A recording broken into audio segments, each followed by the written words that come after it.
ایک بلی آبادی سے دور جنگل میں رہتی تھی، جہاں قریب میں ہی ایک لومڑی کا بھی بھٹ تھا۔ آتے جاتے اکثر ان کی ملاقات ہو جاتی تھی، پھر گھنٹوں آپس میں باتیں ہوتی۔ لومڑی کو اپنی چالاکی پر بہت غرور تھا۔ وہ بلی کو زیادہ تر اپنی چالاکیوں کے قصے سنایا کرتی تھی، جن میں سے زیادہ تر من گھڑت ہوتے تھے۔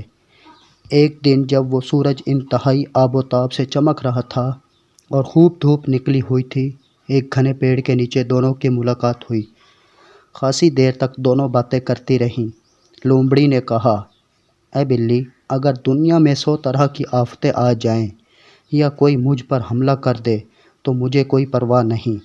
مجھے ہزاروں گر اور ترکیبیں آتی ہیں، میں ان سب مصیبتوں سے بچ کر نکل جاؤں گی، لیکن خدا نخواستہ اگر تو کسی آفت سے دوچار ہو جائے تو کیا کرے گی؟ بلی بولی، اے بوا، مجھے تو ایک ہی گر اور ترکیب یاد ہے، اگر اس سے بھی چونک جاؤں تو ہرگز میری جان نہ بچے اور ماری جاؤں۔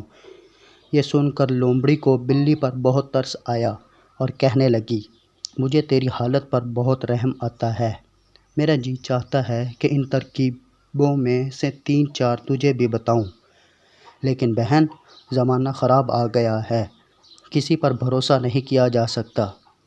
ابھی دونوں باتیں ہی کر رہی تھیں کہ انہیں شکاری کتوں کی آوازیں سنائی دیں، جو بہت قریب آ گئی تھیں۔ یہ آوازیں سن کر دونوں گھبرا گئیں۔ بلی نے خطرہ بھانپ کر آؤ دیکھا نہ تاؤ اپنی پرانی ترکیب پر عمل کیا اور جھٹ سے پیڑ پر چڑھ کر اونچی ڈالیوں میں دبک کر بیٹھ گئی۔